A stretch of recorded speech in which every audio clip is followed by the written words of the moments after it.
Selamat datang di video YouTube saya. Perkenalkan, nama saya Muhammad Rashid dengan NIM 415183100002. Di sini saya akan buka sebuah video Q&A untuk melaksanakan tugas besar pertama saya dari mata kuliah Deep Learning. Langsung saja, tanpa berlama-lama, kita mulai ke pertanyaan pertama. Pertanyaan pertama, jelaskan ciri utama algoritma machine learning. Algoritma machine learning mempunyai 3 aspek. Yang pertama, tugas yang harus dilaksanakan atau T. Yang kedua, ukuran kinerja atau P, atau ukuran kuantitatif kinerja dari algoritma machine learning. Yang ketiga, pengalaman training atau T. Pertanyaan kedua, apa yang mempengaruhi kinerja model machine learning? Yang pertama, pemilihan model yang ditraining untuk melakukan pemetaan diri data ke label. Yang kedua, pemilihan nilai hypermeter atau parameter internal dari algoritma pembelajaran. Yang ketiga, nilai awal parameter model. Yang terakhir, jumlah atau kualitas data training yang dipergunakan untuk mengaproksimasi fungsi target. Pertanyaan ketiga, apa definisi dari supervised and unsupervised learning? Supervised learning, metode pembelajaran yang bertujuan untuk memprediksi variabel target sebuah data baru berdasarkan model yang telah ditraining menggunakan himpunan data berlabel. Biasanya digunakan untuk menyelesaikan dua kategori masalah komputasi, yaitu classification atau recognition dan regression. Lalu, unsupervised learning adalah metode pembelajaran mempergunakan sejumlah contoh data tanpa label. Biasanya digunakan untuk menyelesaikan dua kategori masalah komputasi, yaitu clustering dan dimensional reduction. Pertanyaan keempat, jelaskan secara singkat mengenai reinforcement learning. Reinforcement learning adalah metode pembelajaran yang didasarkan pada pemberian penghargaan terhadap keputusan yang diinginkan dan atau pemberian penalti terhadap keputusan yang tidak diinginkan. Pertanyaan kelima, apa definisi dari deep learning? Deep learning merupakan sebuah metode pembelajaran terhadap data yang bertujuan untuk membuat atau abstraksi dan secara bertingkat menggunakan sejumlah layer pengolahan data. Pertanyaan keenam, apa perbedaan machine learning dan deep learning? Perbedaan pokok model deep learning dari machine learning adalah simplicity atau data yang dipergunakan sebagai input proses pembelajaran tidak membutuhkan proses rekayasa fitur sebelumnya. Lalu, scalability. Proses pembelajaran model deep learning memungkinkan implementasi secara paralel sehingga bisa memanfaatkan kapasitas graphical processing units atau GPU atau tenor processing units atau TPU. Algoritma pembelajaran yang bersifat iteratif menggunakan sejumlah batch data memungkinkan pembelajaran model menggunakan dataset berbagai volume bahkan berskala besar. Versatility atau adaptability. Proses pembelajaran model deep learning tidak selalu harus dilakukan dari awal. Sebuah model deep learning hasil pembelajaran dapat ditraining kembali menggunakan data training yang baru.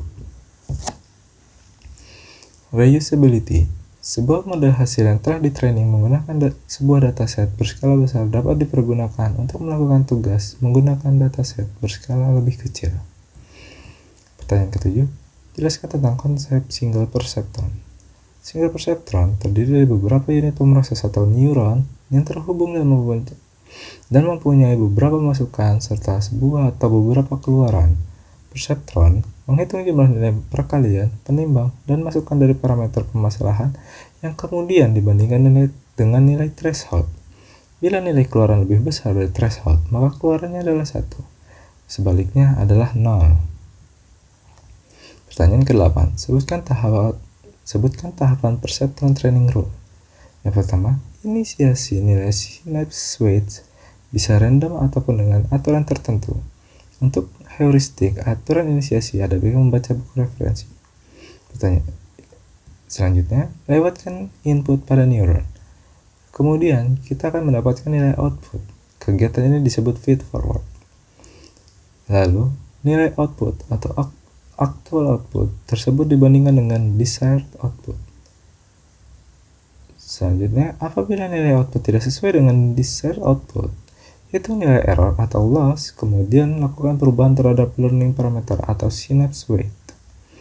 Yang terakhir, ulangi langkah-langkah ini sampai tidak ada perubahan nilai error. Nilai error kurang dari sama dengan suatu threshold biasanya mendekati 0 atau sudah mengulangi proses latihan sebanyak T kali atau threshold. Pertanyaan 9. Apa yang dimaksud dengan likelihood function di Bayesian probability? Likelihood function mendeskripsikan peluang data untuk asumsi atau pengetahuan tentang X yang berubah-ubah. X sebagai parameter yang dapat diatur. Dengan likelihood function, kita mengoreksi pendapat akhir kita yang dapat digunakan untuk mengambil keputusan atau posterior. Secara umum, probabilitas Bayesian mengubah prior menjadi posterior akibat adanya kepercayaan baru atau likelihood. Pertanyaan ke-10, jelaskan mengenai univariate dan multivariate Gaussian. Univariate disebut univariate karena distribusinya bergantung pada satu input variabel misalkan X. Multivariate Gaussian, distribusi Gaussian yang bergantung pada lebih dari satu random variabel. Pertanyaan ke-11, jelaskan perangkat keras yang digunakan untuk pengolahan data menggunakan deep learning. Ketersediaan GPU atau TPU dalam 10 tahun terakhir menjadi salah satu faktor pendorong dan pengembang model deep learning. GPU dan TPU merupakan unit pemroses data di dalam perangkat keras komputer yang memungkinkan operasi matriks dilakukan dengan cepat. Dengan merepresentasikan pengolahan data ke dalam operasi matriks, maka algoritma pembelajaran model deep learning dapat memanfaatkan daya komputasi yang tinggi dari GPU ataupun TPU, sehingga memungkinkan percepatan waktu proses pembelajaran model deep learning dengan jumlah parameter model yang besar. Pertanyaan ke-12, menurut Anda, tools atau software yang mudah digunakan untuk deep learning? Menurut saya, tools atau software yang mudah digunakan dalam dunia deep learning adalah WK, sebuah aplikasi yang berisi kumpulan dan berbagai algoritma machine learning untuk data mining. Terdiri dari berbagai alat pembelajaran mesin, dari klasifikasi, clustering, regresi, visualisasi, dan persiapan data. Dengan WK, kita dapat memahami fungsi machine learning tanpa harus menulis baris kode. Ini sangat ideal untuk pemula data scientist di machine learning. Pertanyaan ke-13, sebutkan contoh dataset yang dapat diolah dengan deep learning. Contoh dataset berskala besar dan bersifat publik yaitu ImageNet. Dataset citra digital yang terdiri lebih dari 14 juta buah citra, 20.000 buah label, dan lebih dari 1 juta buah anotasi berupa bounding box, 21.841 sinonim label atau sysnet. Lalu ada OpenImage, dataset citra digital yang terdiri dari sekitar 1,9 juta lebih buah citra dan 600 kelas yang telah dianotasi dengan label. Bounding box setiap objek, segmentation mesh setiap objek, telasi visual, dan lokal narasi. Lalu ada iSet, dataset acuan di bidang segmentasi objek dari data penginderaan jauh yang telah dianotasi secara lengkap. Dataset terdiri dari 2.806 data penginderaan jauh, lebih dari 655.000 objek entitas, dan 15 kategori objek. Pertanyaan ke-14, apa yang dimaksud dengan activation function? Activation function merupakan sebuah komponen model yang memungkinkan model deep learning dapat memprediksi fungsi pemetaan data terhadap variabel target yang bersifat non-linear. Pertanyaan ke-15, apa yang dimaksud dengan fungsi objektif? Fungsi objektif adalah sebuah persamaan matematika yang digunakan untuk mengukur secara kuantitatif kinerja sebuah model machine learning dalam mengaproksimasi sebuah fungsi yang memetakan atribut data input terhadap atribut label. Pertanyaan ke-16, sebutkan formula yang digunakan untuk validasi model deep learning. Yang pertama ada mean error, kedua mean percent error, yang ketiga mean absolute error, yang keempat mean absolute percent error atau MAPE, yang kelima mean square error atau MSE, yang keenam root mean square error atau RMSE, yang terakhir ada root mean square percent error atau RMPSE. Pertanyaan ke-17, apa tujuan dari pembelajaran atau training dalam pemrosesan data? Tujuan dari training adalah untuk meminimalkan error sehingga kinerja learning machine atau model diukur oleh squared error. Pertanyaan ke-18, apa yang dimaksud dengan steepest gradient descent? Metode steepest descent adalah metode gradien sederhana untuk pengoptimuman. Metode ini memiliki kekonvergenan yang lambat dalam menuju ke solusi optimum.